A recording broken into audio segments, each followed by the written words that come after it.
Бритни Полинг, молодая 24-летняя мать, наблюдала из окна кухни, как ее сын Чарли играет во дворе с их любимцем, лабрадором по кличке Купер. Пес, как всегда, был полон энергии, носился по двору, заставляя Чарли заливаться счастливым смехом. Никто не мог предположить, что этот мирный вечер станет началом настоящего кошмара. Бритни помнила тот момент, когда впервые привела Купера домой, крошечного щенка с неуклюжими лапами и добрыми глазами. Чарли тогда не мог поверить своему счастью. У него наконец-то появился настоящий друг. Они были неразлучны с первого дня, проводя вместе каждую свободную минуту. Купер, несмотря на свои внушительные размеры, всегда был очень нежен с маленьким Чарли, словно понимал, что должен защищать своего юного хозяина. В тот роковой вечер Бритни заметила что-то странное на шерсти Купера, когда тот вернулся с прогулки во дворе. Сначала она не придала этому особого значения. Собаки часто приносят на себе следы своих приключений. «Наверное, опять залез в какие-то кусты», — подумала она, рассеянно почесывая Купера за ухом.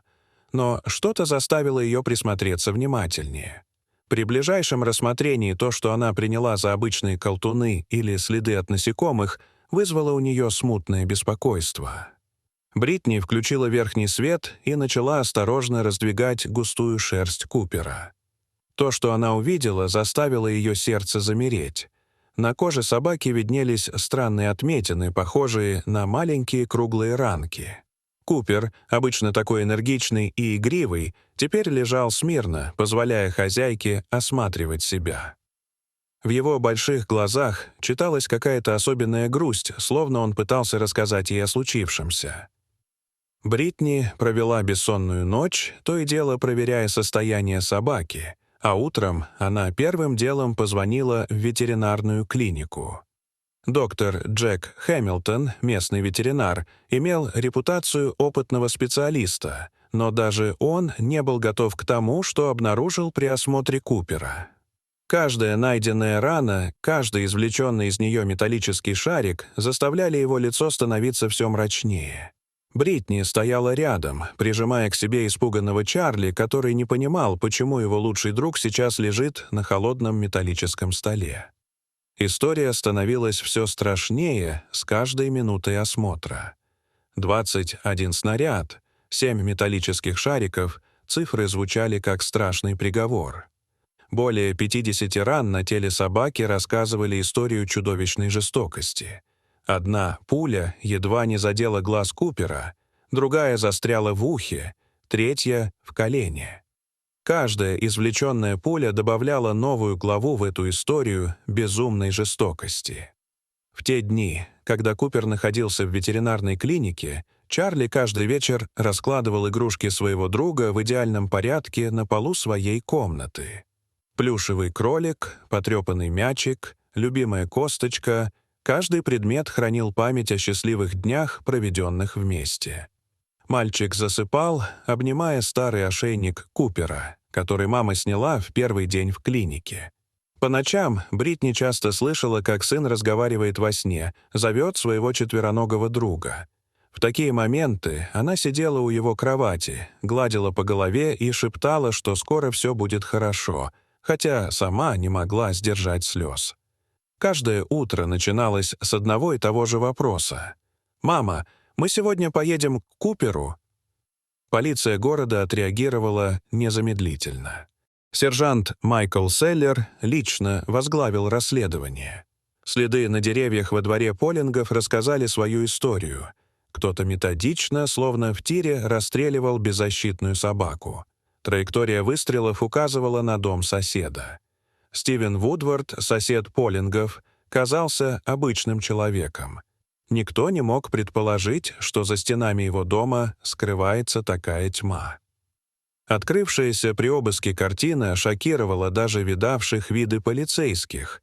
Кроме оружия, использованного против Купера, дом был напичкан наркотическими веществами и приспособлениями для их употребления.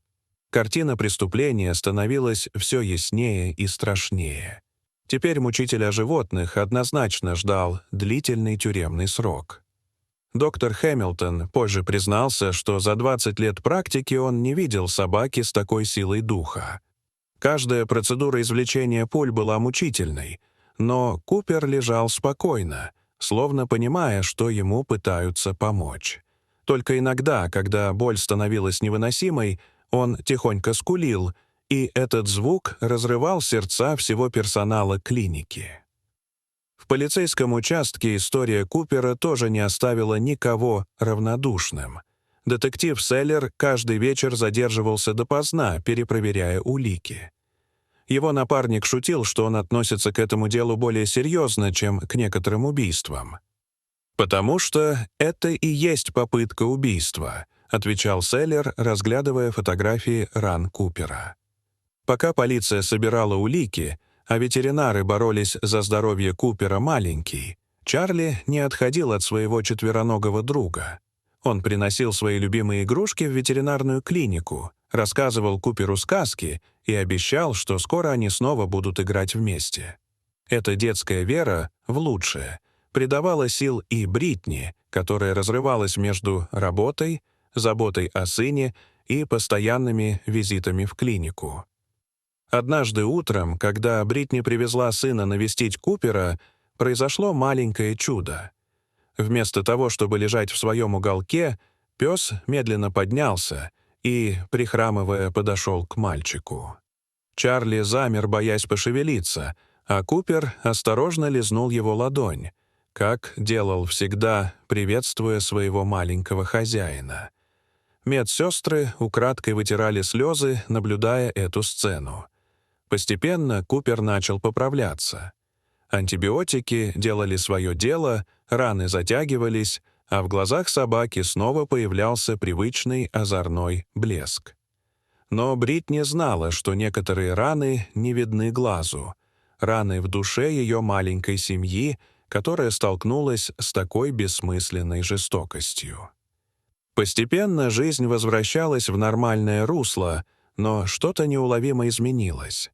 Бритни стала замечать, как Купер перед сном обходит все комнаты, словно проверяя, все ли в порядке.